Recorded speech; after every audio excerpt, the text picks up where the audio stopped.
All right.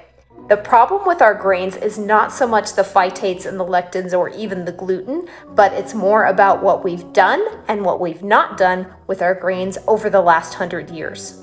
Traditional cultures soaked, sprouted, and sourdough'd their grains, which made the grains way easier to digest. Also, they didn't use glyphosate or other chemicals on their crops, and they didn't use flour milling, which takes out all of the white fluffy stuff and uses that rather than the fiber, which is the part that we really needed. So our typical American response has been, don't eat the grains. Grains are terrible. Okay, deep breath.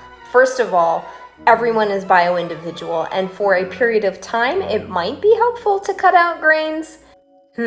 Debatable, I would say, but possible. So if that's what you feel inclined to do, go for it, but don't get stuck there. I did 3 years of no grains, and yeah, for the first 6 months, I felt really pretty amazing. And part of the reason was grains are super inflammatory, and I was doing the grains the standard American diet way, which wasn't the right way.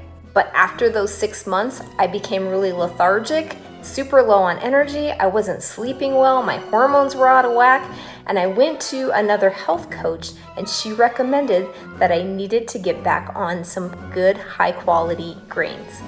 She recommended some homemade overnight oats with pecans in the morning a few times a week. I started implementing this spelt sourdough bread, which has no yeast in it, so it's a true sourdough bread.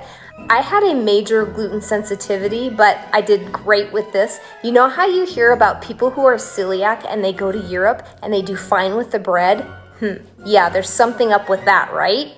I later implemented the Ezekiel bread, which after not having bread for 3 years, amazing, you guys.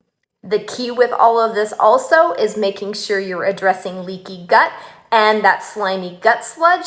Otherwise, you probably wouldn't do very well with the grains. Stick with me, you guys.